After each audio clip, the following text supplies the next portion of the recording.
एक तरफ शांति वार्ता के लिए अमेरिका उत्सुक नजर आ रहा है क्योंकि उसे पता है कैसे भी करके ये 2 हफ्ते का वक्त गुजारना है, बातें कर करके, घुमा फिरा कर, दुनिया में संदेश देकर कि अमेरिका कितना शांति प्रदेश प्रद देश है, नोबेल पुरस्कार के लिए नॉमिनेट इस बार ना तो ये अगली बार हो जाए ट्रंप। ये तमाम चीजें चल रही हैं, लेकिन इन सब के बीच डोनाल्ड ट्रंप के अपने देश में उनके अपने सैनिकों ने बगावत कर दी, पोल खोल कर रख दी है कि बड़ी बड़ी डींगे हाँकने वाला ट्रंप कितना बड़ा झुट्टा है। इसका खुद की कैबिनेट का जो रक्षा मंत्री है वो सबसे बड़ा अव्वल नंबर का झुट्टा है। इसने अपने ही सैनिकों को मिडिल ईस्ट में मरने के लिए छोड़ दिया था। आज ये बहुत बड़ी खबर दिखा रहा हूं क्योंकि इससे पहले 30 जनरलों ने साफ मना कर दिया कि उनकी सेना किसी भी कीमत पर ईरान के अंदर ग्राउंड ऑपरेशन नहीं करेगी, जिनमें से 12 बड़े अधिकारियों को की छुट्टी कर दी थी ट्रंप ने गुस्से में। अब रक्षा मंत्री के दावों की पोल खुली है जिससे लोगों में नाराजगी है। खबर तो निकलकर सामने आई अलग अलग देशों से भी। 2 बड़े देशों ने सीधे सीधे इजराइल और अमेरिका को चुनौती दे डाली है। और भी कई महत्वपूर्ण खबरें हैं, वो भी आपको दिखाता हूं। हिजबुल्लाह को लेकर उनके अपने देश में किस तरीके से समर्थन मिला जब लेबनान की सरकार अमेरिका के सामने नतमस्तक हो रही थी। नमस्कार, मैं हूं प्राज्वल गौतम और आप देख रहे हैं टाइम्स एक्सप्रेस। सबसे पहले जरा ये खबर देखिए। ये बड़ी खबर ऐसे वक्त में है जब 40 दिनों के पूरे संघर्ष में ट्रंप अपनी पीठ थपथपा रहे थे। ट्रंप के सरकार में जो ये रक्षा मंत्री है पीट हेगसेथ, वो बता रहे थे कि भैया हम बड़ी चिंता में थे, हमारा वाला जो ईरान में छूट गया था पहले, उसके लिए हमने ये किया, हमने वो किया, हमने ये कर दिया, हमने वो कर दिया, तमाम बातें। अब पोल खुली है कि जो सबसे सुरक्षित इनका अपना मिडिल ईस्ट के अंदर बना हुआ एक बेस कैंप था, वहां पर जब ईरान ने अटैक किया था तो ईरान के दावे सच हैं कि अमेरिका के सैनिकों की जान पर बनाई थी, अमेरिका के सैनिक मारे गए थे, कोई व्यवस्था वहां पर नहीं थी और इसको लेकर बगावती ऐलान है। पहले देखिए, ईरानी हमले में जिंदा बचे अमेरिकी सैनिकों ने अपने ही रक्षा मंत्री के दावे को झूठा बताया है। उन्होंने कहा यह अव्वल नंबर का झूठा है, जैसे इनका अपना हमारा राष्ट्रपति मतलब इनके लिए ट्रंप के लिए, वैसे ही यह भी झूठा है। कैसे? कुवैत के शुएबा बंदरगाह पर 1 मार्च को हुए ईरानी हमले में अमेरिका के 6 सैनिक मारे गए थे। सबको पता है, हमने खबर भी दिखाई थी। कुवैत के अंदर जब शुएबा बंदरगाह पर 1 मार्च को हमला हुआ था 28 तारीख के बाद, तब ईरानी हमले में अमेरिका के 6 सैनिक मारे गए थे। तब अमेरिकी रक्षा मंत्री ने दावा किया था कि जिस ऑपरेशन सेंटर पर हमला हुआ वो मजबूत किलेबंदी वाला था, लेकिन इस हमले में जिंदा बचे सैनिकों ने अब रक्षा मंत्री के दावे को झूठा बताया है। उन्होंने कहा कि 1 मार्च को जब हमला हुआ हमारी पैंट गीली हो गई थी, हम पर संभाले नहीं संभल रहा था, हमारे लिए कोई जगह नहीं थी, हम समझ नहीं पा रहे थे कि किस मिसाइल के थे, किस उसके वॉरहेड से, उसके किस ड्रोन से, किस रॉकेट से, किससे बचे हम समझ नहीं पा रहे थे। इतना बारूद दागा था ईरान ने कुवैत के इस बंदरगाह पर कि सब धुआं धुआं हो गया था। इनके आधा दर्जन सैनिक वहीं उसी जगह मर गए और उसके बाद भी कई घायल हुए। और ये जो बोल रहा है ना, ये अमेरिका का रक्षा मंत्री, अपने ही रक्षा मंत्री, ये झूठा है। देखिए, एक सैनिक ने कहा कि इस यूनिट को एक खतरनाक इलाके के पास ले जाया गया। सेना की लॉजिस्टिक यूनिट्स को एक ऐसे बेस पर भेजा गया था जो ईरानी ड्रोन्स और मिसाइलों की रेंज में था।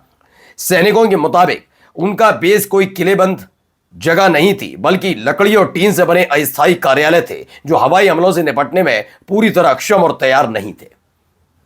ये क्लियर कट बात है। अब आप देख लीजिएगा, एक दौर था, ये बात क्लियर है कि अमेरिका के किसी भी नागरिक की जान जाती थी तो अमेरिका आगबबूला हो जाता था। ट्रंप के शासन में ऐसा नहीं है। ट्रंप के लिए अपनी बेटी और अपने दामाद की चिंता ज्यादा है, उसके अलावा कुछ नहीं।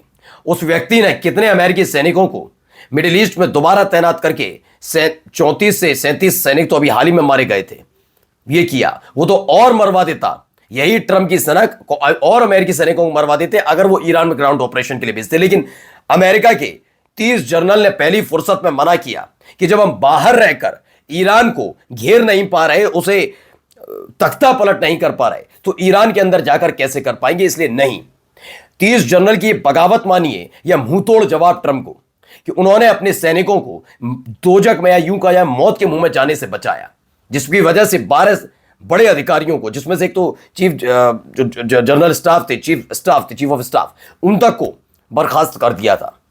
उनमें से कई जनरल्स को बर्खास्त किया था। अब यह भी खबर है। आइए अगली खबर आपको दिखाते हैं। 2 देशों ने बगावत कर दी है। पहले लेबनान के अंदर जो हमले हो रहे हैं उसको लेकर बांग्लादेश सामने आया।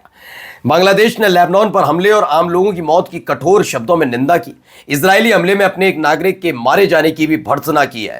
उन्होंने कहा लेबनान में, क्योंकि बांग्लादेशी भी अलग अलग देश के लोग रहते हैं, कोई नहीं, उन्होंने कहा जिस तरह से हमला किया गया ये गलत है। बांग्लादेश की तरफ से आवाज उठी, चूंकि पाकिस्तान और बांग्लादेश आप सब जानते ही हैं एक साथ एक वक्त में हुआ करते थे, पूर्वी पाकिस्तान और पश्चिमी पाकिस्तान के तौर पर। तो ऐसे में बांग्लादेश की नाराजगी, इससे पहले पाकिस्तान की तरफ से श्रीलंका पहले से अमेरिका के खिलाफ है। ये एशिया बता रहा हूं, एशिया में चीन के बारे में आप स्थिति समझते ही हैं किस तरह नाराज है उनसे। तो ये तमाम चीजें बांग्लादेश ने भी मोर्चा खोल दिया है। यही नहीं, यहां देखिए और भी एशियाई देशों में से एक देश और ने मोर्चा खोला।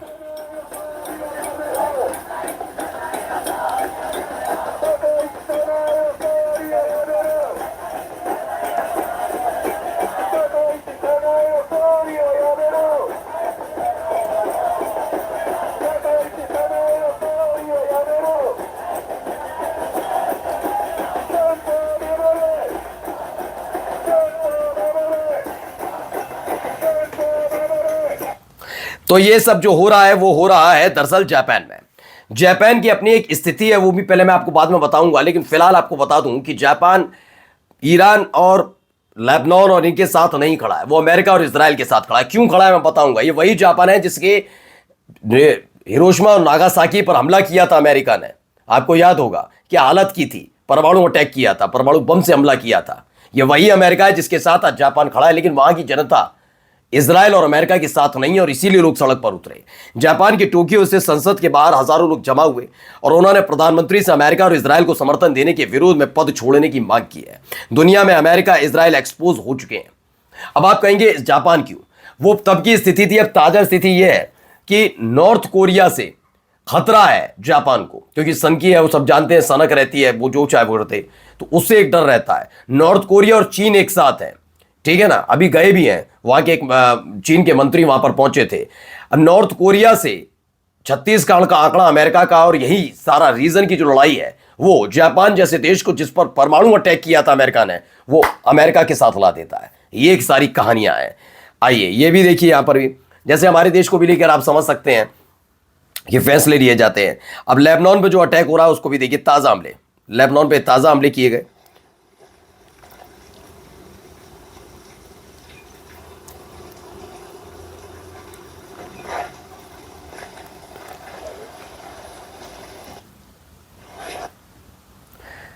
तो इजरायली हवाई हमलों ने सुबह से दक्षिण लेबनान के कई इलाकों को निशाना बनाया है, जिन्हें नबातीह जिले का जिफ्ता हाईवे, टॉल और तेबनाइन सरकारी अस्पताल के आसपास का क्षेत्र शामिल है, जहां हताहतों की खबर है कि कई लोग घायल हुए हैं गंभीर रूप से।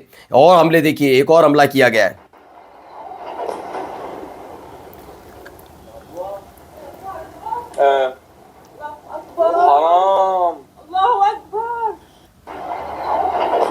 तो इस तरीके से कुछ हमला कर रहा है।